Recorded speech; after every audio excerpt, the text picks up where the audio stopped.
our minds in various facets of prevailing education system. The personalities who are invited to grace our series are ones leading in their respective fields. Today's talk is fourth in the series. I take this opportunity to wholeheartedly welcome today's keynote speaker, Dr. Abraham Varughese, Director of Naval Science and Technological Laboratory, Visakhapatnam, which is a leading DRDO lab engaged in research and development of naval weapons and systems. We welcome you, sir. I also welcome our CEO, Commander Saiju Arvind, who has had a personal connect with Dr. Abraham Varughese when he was part of NSTL. Welcome, sir. Now, I would request you, sir, to formally introduce our keynote speaker, Dr. Abraham Varughese. Thank you, ma'am. Good evening to all present, the core team members. It's a privilege and honor for me to introduce Dr. and also introduce Dr. Abraham Varughese to all of you. You know, as you all know, he's an outstanding scientist of the Defense Research Development Organization, and he's also the present director of the Naval Science and Technological Laboratory. He is also the program director for strategic projects. He was associated with development of torpedoes in various roles as system designer and project director. Let me first introduce the official part of Dr. Abraham Varughese. He's an alumnus of IIT Delhi, and he holds a doctorate, a PhD in computer science and engineering. He has over 3 decades of experience in the naval systems, and he has spearheaded many indigenous development of underwater weapons for the DRDO. He has many accolades to his credit. He is a gold medalist for the best PhD in engineering stream. He is a chairman of IEEE Visakhapatnam and a fellow and past chairman of IET Visakhapatnam. He is a member of the Board of Studies of Andhra University and life member of Computer Society of India and Instrument Society of India. I think it's important to introduce the part of Dr. Varughese, which is as academicians or educationists that we are interested. That is, he's got a school under his command, the Ramnath Public School, where children of many scientists studied, and the school has produced many brilliant students. Where Dr. Varughese and his wife are key missionaries in that that school, and also Dr. Varughese is associated with a program called Ahamahamka, which is the idea is to inculcate reading habit in students. Yeah. So thank you, sir, for joining us on this EB Talk series. While I was a scientist, I joined in 2001 in DRDO. It was a deputation from the Navy. As a lieutenant commander, I had joined the DRDO at that time. And from that time onwards, so it's more than 2 decades, I've been in touch with Dr. Varughese. I had great opportunities to work under him in 2008, 2009 in various projects. So it's really an honor for me that he has graced this occasion for as Edubrisk, an organization which I founded, to come back and connect it with us in this way. Thank you very much, sir. Over to you, Kala ma'am. Thank you, sir. Now I would request our keynote speaker, Dr. Abraham Varughese, to enlighten us on culturing scientific temperament. The mic is yours, sir. Yeah. Please. Let me just share the presentation. Yeah.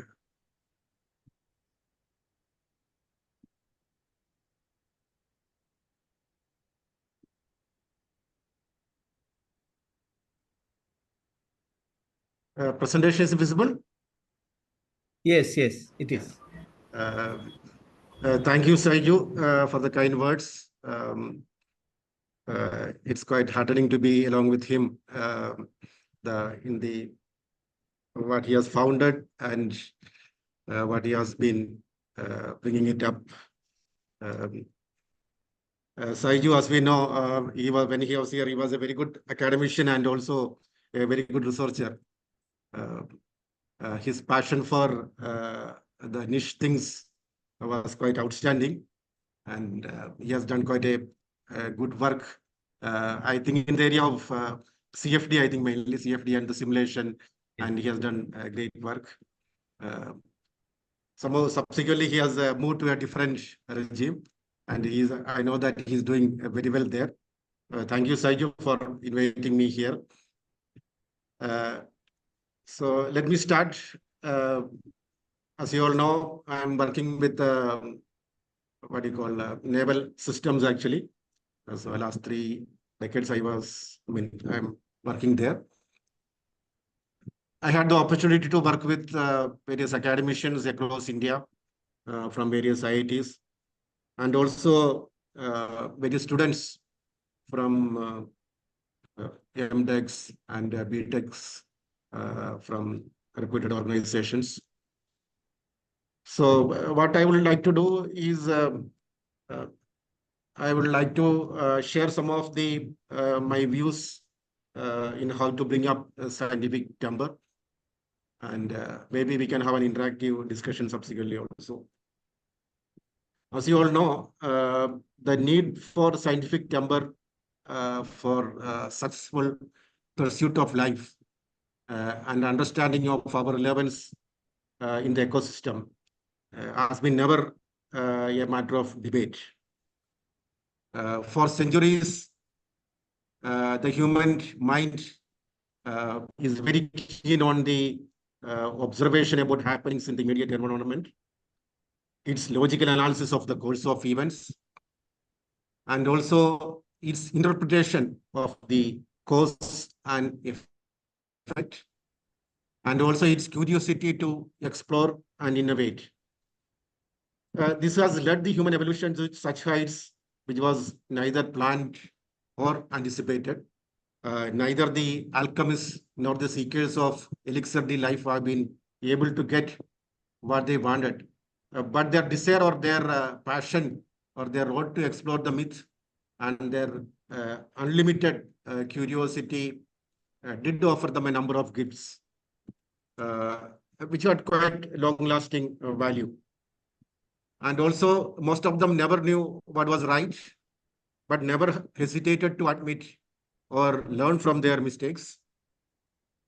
All their learning was experimental and was outcome of a series of questions they had, which were waiting in their mind's wardrobes to demystify the basic fairy tales of nature, to find out what is the reality or what is the undercurrent.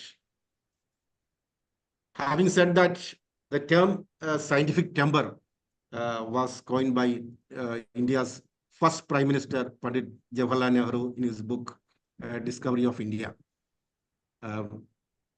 He has popularized the term scientific temper in India. He dreamt of a nation with a scientific temper.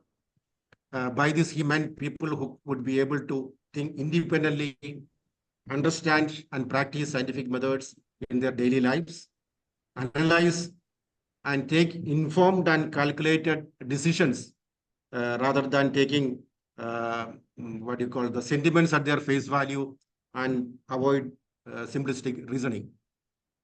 Science has achieved its glories by the application of the method of science, which consists of formulating a hypothesis on the basis of the current knowledge and gathering additional data or facts to test its validity. A hypothesis may also be tested by an experiment in a given case, and in the process, it may be modified, or in some cases, it may be rejected in favor of another hypothesis. As you all know, Michael Faraday has said, the world little knows how many of the thoughts and theories which have passed through the mind of a scientific investigator has been crushed in silence and secrecy by his own severe criticism and adverse examination. This is what Michael Faraday has told. Now, if you see the Indian Constitution, there's an Article 51A on this scientific temperament. It says, it shall be the duty of every citizen of India to develop the scientific temper, humanism, and the spirit of inquiry and reform. This is what our Constitution says. So it deals with the fundamental duties, and it makes it the duty of every citizen to develop the scientific temper, inculcate the scientific temper, and to cultivate it. So let me just go to some basic definitions. Science. It is a systematic study of the structure and behavior of the physical and natural world through observation, experimentation, and the testing of theories against the evidence. So all you know, observation plays a very important role in the systematic study, and then experimentation. Nowadays, although you have got many facilities to simulate it on a computer or emulate it on a computer, but still the experimentation plays the very important role, and subsequently testing of these theories with the corresponding evidence. That is also quite important. Coming to the word temperament, it's a sum of the mental, physical, and emotional traits of a person. So, and scientific temper, as I have already told, it was first coined by our first Prime Minister, Jawaharlal Nehru, in his book, The Discovery of India. This is the attitude of a person, a society, towards science in providing solutions for the benefit of mankind. And the third and the fourth word there, a culture. A culture of scientific temperament is the environment of collective attitude where everyone works in a synergic manner for common good. So, so now let us go to why we need the culture of scientific temperament. As you all know, the world is rapidly expanding, and we have come to an age of information explosion. Every other day, you have got a new technology. When 1948, when Shockley has invented the transistor, we never thought that it will come to such a mammoth scenario. So from that time onwards, the transistors, the integrated circuits, then you had the large-scale integrated circuits, and then you came to big-size computers. Then you came to computers of very small footprint, and such a way technology is expanding every day. So the tomorrow is quite unpredictable, and it is immensely challenging. We have got everybody has got challenges. Every country has got challenges, and you got recently the pandemic was there, and it all revealed our inability or exposed our fragility. Recently, I could talk to the then director of National Institute of Virology, Dr. Priya, recently. So she was explaining during the pandemic period, the scientific research which has happened, or the scientific research which has happened with a very handful of scientists to build the vaccine. So they were working against this time, but she at that time she was having a good number of people with that mentality, scientific bent of mind. That's why she could do the vaccines in a very short time. So we could build the systems in very quick time that enable us to save precious lives. Multiple technological interventions to fight the virus were designed and implemented. Multi-pronged techniques were employed, and we could develop if you see, the vaccine could be developed in a very short time actually, and it could be deployed, and different stages of that one, and the experimentation, all those things have happened quite in a fast way. Many unknowns need to be encountered and countered in this current century. This is possible only if you have got people who understand science, who have got scientific temperament, and who have got a scientific bent of mind. And also, this cannot happen in a very swift way. It has to be a constant, continuous, and with a sustained effort. If you work only the scientific achievements we can make. So teachers as creators of the future have a very important role in fostering or culturing such a scientific temperament. As we all know, we all remember still our first teachers, the lessons, the scientific lessons which they have taught, or the scientific, the principles which they have taught us, still we remember. Observation, experimentation, and testing, the qualities which form the bedrock of scientific endeavor, must be taught, cultivated, and nurtured by the teacher. And the teacher will be able to inculcate such a habit in the students. The students must be provided an opportunity to be curious, to imagine, to innovate, to experiment, and to test their hypothesis. You all know about the Atal Tinkering Labs, which the government of India has formulated. Okay, I'll be coming to that one slightly in a short while. Climate change, nuclear conflicts, biowarfare, uncontrolled AI, and such technical challenges are, we have got unique opportunities to our future. So the teachers and the educational fora should train the future citizens to make them ready for such a scenario. They need to do the engage, encourage, educate, and effect. So these 4 E's must be inculcated, and the institute must be intellectually stimulating and collaborative and creative. Then only the future generation can be engaged in a very fruitful manner. So coming to the current scenario, if you see, it uses scientific methods like questioning, testing, hypothesis, and analyzing evidence. That's how the scientific temper can be inculcated. Developing scientific temper is important for the social progress and understanding the world. And the 6 pillars of scientific temper are scientific literacy. You need to understand the scientific principle. You need to have the attitude to bring it up, the thinking process, the method, the perception, and habit. These are the 6 pillars of scientific temper one should have. So if you want to inculcate this in the students, the hands-on learning, encouraging the questioning, and exposing them to scientific programs is mandatory. Then only it will be able to make them a future-ready scientific community. If you want to see some of the statistics or some data, if you want to see it, you can see the researchers per million population in different countries. Israel has got the highest number on the left bottom, you can see. And we have got the number is quite less. And if you also see the number of patents which have been registered, also the number is not that encouraging. Similarly, the other spheres, the doctorates awarded, and the maximum expenditure in the R&D. So all these things, data, if you see, it all calls for a thinking in the fostering the scientific temperament and inculcating this habit, or developing this scientific habit in the generation. Okay, this also, we know the Nobel Prize winners. If you see the rank, the United States stands quite ahead, followed by UK, Germany, France.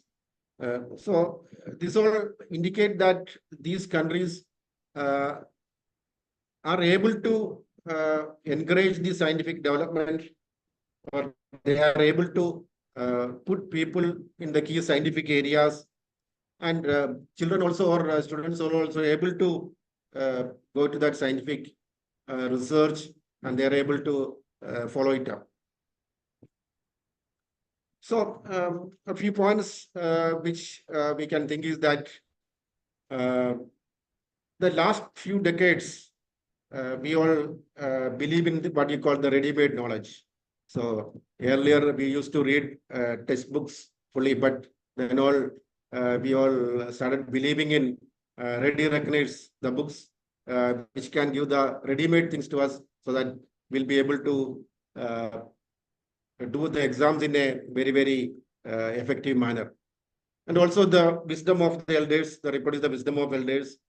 And also all these they are being packed like a fast knowledge foods, which can be delivered at the doors for the consumption.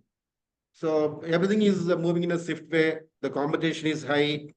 So then you are actually missing the joy of education, the joy of learning, the search for the truth, the experiences that would add delight, the struggles that would temper the thinking have been lost actually. So maybe in our childhood, everything, when we get a problem and when we solve, uh, at that time the internet was not there. The information was coming in very difficult to get the information. So you need to go to a library to find the information. You need to search the books. So it was not that ready recreates which are available right now. If you just search, you will get. But when you achieve that one, when you get that information, it was really a joy to find that one. Although we have to make quite a big effort in doing that. And also, I would like to say earlier when the R&D everything when we used to do literally we used to do uh, uh, develop the chips, circuits, everything with our basic idea. But nowadays things are available. Circuit board is straight available, and also you can see if you want to repair something now, people don't go to the circuit level. People straight away go to the slightly bigger level, a replacement of a card or replacement of a system only people recommend. This all boils down effectively to the that competition and the ready-made packages which are available, or the fast way world is moving. And people also still, because of that one, people also lose control of the finer technical and scientific points. People need not know about such things now, because everything is being packaged and everything is available in a certain way. So it's for the current generation, it's a loss because scientific temper is being encased to be displayed in the museums of textbooks. And the new generation is losing their appetite to think in the basic formative years, where we don't think much because ready-made solutions are available, and it's basically they are converting them to a fact-producing machines. I remember in my earlier days, in my younger days in the school, we used to have the science clubs used to be there. So there, once in a week, we used to be given an experiment. You will be doing yourself. So some of the principles, scientific principles, we learn from there only, not from the actual textbooks, by practically doing it.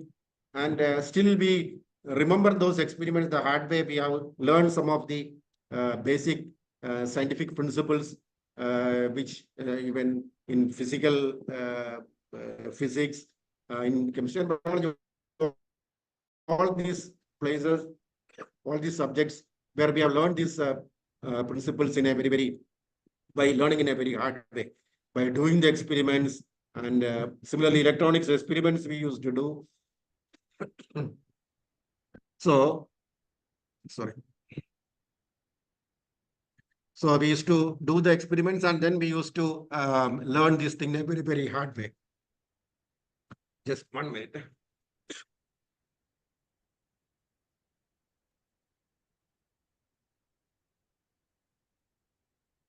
So these are some of the basic points which I want to tell about the current generation. Now, the innovation. So what is innovation? Innovation, the introduction of new ideas, goods, services, which are intended to be useful to a number of unsuccessful innovations can be found throughout although some of the unsuccessful innovations can be found throughout the history. The main driver for innovation is often the courage and energy to better world. So this is one of the things which is currently lacking because people are not thinking about the innovations now. So they follow the standard pattern so that we are not able to get to an innovative idea. So earlier we used to, I used to guide MTech projects actually. So in around 10 years back, when somebody comes for an MTech project, so what we used to do is we'll give a problem and that they could solve the issue. certainly that problem they could solve. But now it is not happening actually. So the people, if you give a problem statement to them, the way they are thinking, the way they are coming to the solution is not that good like 10 years back or 15 years back. So there is a lack of scientific temper which is being present. Okay. Then creativity. So like for creativity, somebody has to have the domain skills, the domain knowledge somebody should have.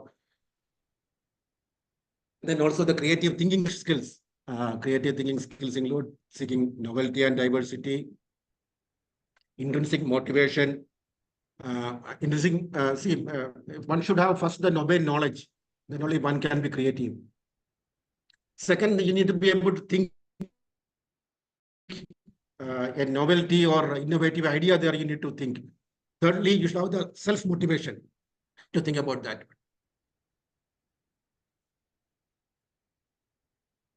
One minute. Please take your time. There's no hurry.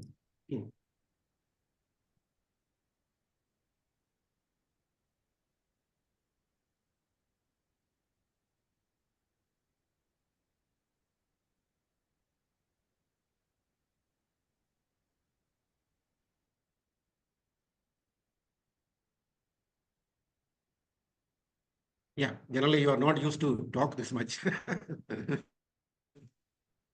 Yeah. The portrait of a creative person. Creative person pay attention to their world, see things differently, challenge assumptions. See, they will be thinking in a different way, unlike the normal person who will be going a normal path. Just example, if you want to cross a road, you can cross the road straight away. Somebody may think that you can have an over bridge or it can have an underpassing. So that is what basically thinking in a different plane. So creative person will be always able to think in a different plane. So once the scientific temperament is there, so you can be creative also.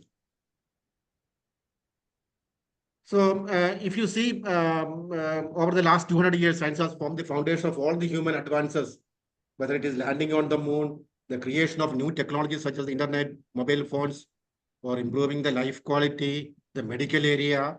Then you have got the physical science or the space machines.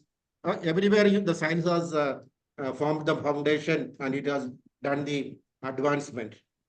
So, and also various theories and things as postulates have come, which are based on the actual scientific temperament and actual scientific values. These all have come because of the scientific temperament which has been along with the people. So now we'll come to the importance of developing a scientific temperament in students. The students, if they are to be really relevant in the industry and compete in a highly competent. So people just learning at a superficial is not sufficient now. If you are going to the core areas, if you want to go to the core research areas. So you need to have the relevant knowledge at your concept level. That will happen only if you have got the such a temperament and such a passion to learn the science. And it certainly boosts the students' understanding of the concepts, and it also encourages the logic application of the concepts in the real world. As you know, if you want to really apply a concept in an engineering field or in a some other application, unless you know the real concepts, you will not be able to do that one. That concepts one can understand if you have got the correct scientific temperament. So the first thing what you do is encourage this. Sorry to interrupt you. I think your camera is not on, or it's not visible. Not visible. If you can switch it off and switch on once again. Yeah, now it's visible. Okay. Thank you. So encourage scientific curiosity among students. you all know the famous the incident of Sir Isaac Newton. Okay, so curiosity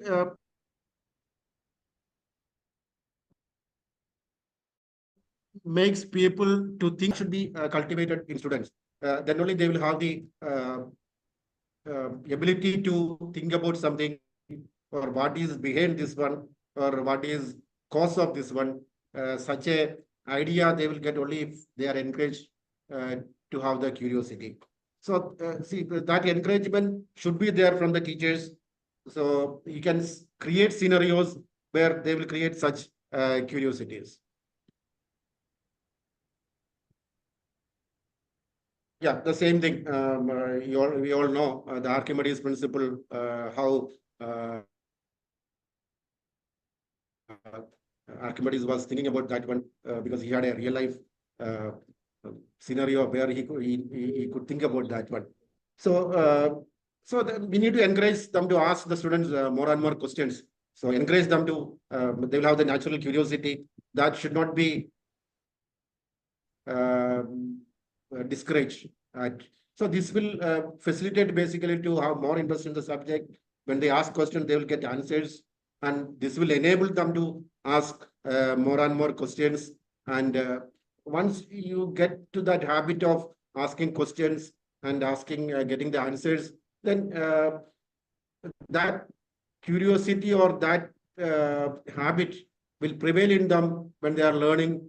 So they would like to root cause of this one. They'll be certainly have the ability to think and find the answers. So another thing is the practical sessions. So every school should ensure there are practical sessions and presentations in the class so that students get more engaged in the learning process. Every field of science, the practical sections always will have the benefit of, and they are not going to forget that in their life. As I was telling earlier, some of the physics experiments which we have done in 5th class or 6th class, still we are able to recollect after so many years. So that is because that practical, whatever you have seen, you are able to, it is registered in your mind forever. And the principle behind that also, it is registered in your mind. The hard way, what you have learned, you are not, you will never, you are not never going to forget. So see nowadays you get any answer on the in Google, but encourage them to think themselves with their analytical capability to think about the reason and find a reason rather than searching in the internet straight away for an answer. Now you know the ChatGPT, everything. As people are, if you give an assignment and if you define the assignment correctly and put it in the ChatGPT, you are likely to get the correct answer. So these are some of the things which is making or discouraging the the habit of this scientific curiosity among students. So I was earlier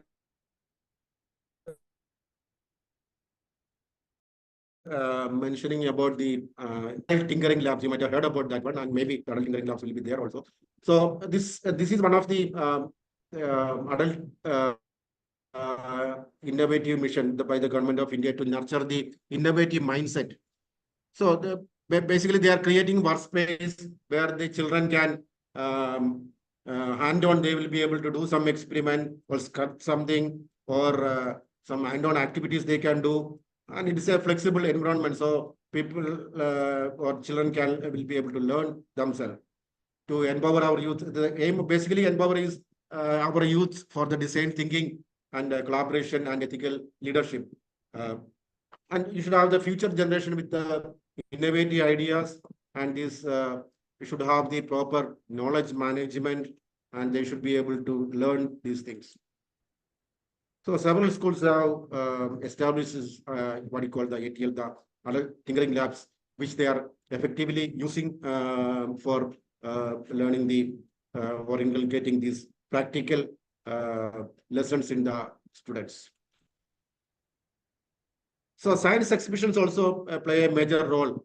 I remember still the exhibitions which I attended or which I presented in my younger days. So people have come with very innovative, children come up with very innovative ideas. So sometimes I go and see some of these children's exhibitions uh, where they exhibit very fun, very unique ideas they come up. Recently I've seen how to clean a river. Somebody has come up with an idea. So similarly, extracting electricity from a garbage or like that, children themselves are coming up with ideas. See, once they are given a platform to showcase these things, so they also think, and they will be able to come up with ideas which another place recently I've seen somebody has suggested an idea. In some of the big lakes, you'll have the tree trunks will be there. So how to remove that? What a very innovative idea somebody has put. So these are some of the things where children, when they get an opportunity or get a platform, they'll be able to think and foster these ideas so that the practical application of what they learn in the classrooms can be used. So improve critical thinking. The critical thinking is one of the very important thing which one should have. Not just agreeing to something, or they should be able to critically analyze it, or critically see the what are the issues in that one, or what should be the cause for that one. So this is another thing which the teacher should encourage, so that the critical thinking one should have. Yeah, so like okay, if you see the ice cube in ice floating in sea, so this is some critical things somebody can do. Why it is so, or discoloration of leaves, because so these are, see, when the naturally when you see some of these things, if you have got the real life examples, when you see, if you think, if you have got the habit of critical thinking, then they'll be able to find out some reason, or they'll be able to find the scientific principles behind that one, so that one should be able to have that habit future also. When they're taking up big projects or when they're making big problems, they'll be able to do these things more effectively. And of course, making concepts in a lighter way to learning process, learning fun. So that also they'll be able to have these concepts rooted in them in a better way. So you can use multimedia, or in a lighter way they can learn.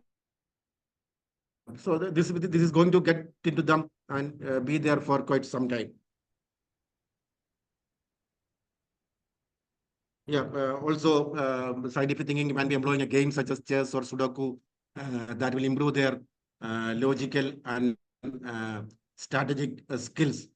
And also science through various stories. We all know the crow stories, where the crow is able to drink water by putting the apples in that one. So this is a simple concept, scientific concept, but that story and that scientific concept is going to be rooted in somebody's mind forever, because of the way in which it has been taught, or the story which is behind that one. So this is how, if you are connecting it to such a thing, the children will be able to remember that one, and also that scientific principle will be in them forever. So these are some of the ideas which I thought what we can to grow the scientific temper in one. Of course, the focus areas are the money, the invest for the future. So MD packets will lead to MD mind. So you have the sufficient funding to have such areas, and good tools which will provide the children the better exposure so that they can get the best.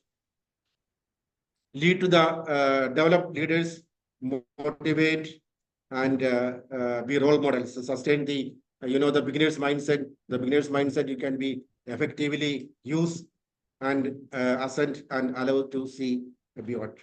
So let us work together to usher in a culture of scientific temperament. Thank you.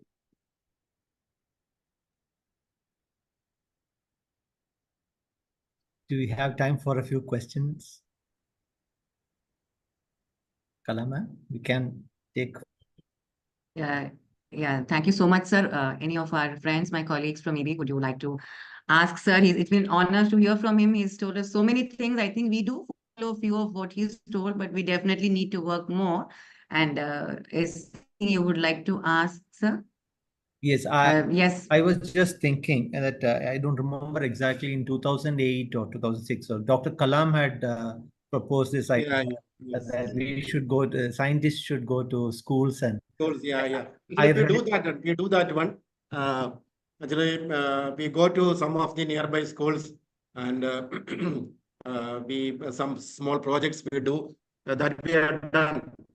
Kalam sir always used to tell that one. He always to encourage children asking questions to him. And when he was here, I think what Sayu told, I think 2004 or 2000 when he was here. And also we had a few scientists under us who used to go to these schools and they would come. Yeah. And I was thinking to taking, so ideally speak, I mean, theoretically speaking, it's a wonderful thing to do, but somehow it did not catch on and it did not produce such long-lasting results. Yeah, one problem is time, finding time is the one issue. So, but still we are doing that one. But colleges we are going actually. Engineering colleges are going. Schools also, few schools we visited actually. And see, I'm IEEE Vizag chair actually. So the IEEE also has got a program for this one, for fostering scientific concepts. They have got some small projects. So what we do is we go to some even mostly we prefer governments to go to government schools. There, some small electronic projects we take and we demonstrate it to them. And some 10, 15 low-cost projects we take and we ask them to do that one. So that they get a feel of that one and they get interested. So that is another thing which we do. Another point which I particularly liked in what you presented is this idea of giving fast food, cooked baked cookies to students like an Arduino board or a Raspberry Pi, and then the children use those things to do various scientific development of some models. But they lack the fundamental knowledge, fundamental physics in this, and over time, what we thought, like our beliefs was that over time they will question and they'll go down to the basic physics of it. But it did not. It's not happening. Actually, that's not happening. See, earlier I remember when we joined everything, we used to literally, even in our research lab, we used to make a board by each component. But now that is not required actually. The things are available. So even younger people, they don't do that one, and subsequently they don't have the experience of if some debugging has to be done, they lack the experience actually. Do you recommend, sir, that within schools, the project should be more fundamental in nature and not using of then only actually see that such projects also can be there. See, in engineering colleges, everything you have got two projects. One mini project is there, one major project is there. Maybe the mini project can be an application of these things, but a major project has to be really at a fundamental level. Then only they will be able to really absorb the actual scientific principles or engineering principles. Otherwise, only they will become only an application engineer or application scientist. So that is the thing. Thank you. Sorry if my throat was not cooperating much because I'm not used to generally lecture people. So.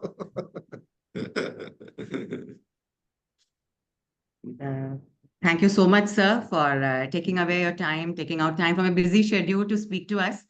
And we are honored and privileged, sir. We had an engaging and encouraging session wherein Dr. Abram Varughese brought out that having a scientific temperament is actually a fundamental duty. We should encourage scientific curiosity. From this fourth talk series, we have 4 takeaways as teachers, which I found was engage, encourage, educate, and effect. And also, sir, from your data analysis, we saw that it wasn't very encouraging for our country in the analysis. But with our mission, that is EB's mission to value knowledge as celebration, we hope we can put in our bit to make it a bit more encouraging. And we would definitely need your support and guidance in future for that, sir. That's what the Prime Minister's mission of this adult tinkering labs is basically to inculcate this habit in the student. ATL is basically for that one. Thank you so much, sir. And once again, thank you so much for such an engaging session. Yeah, Thank you. Thank you. Thank you. Bye. Bye. Thank you, sir. Thank you, sir. Bye. Bye.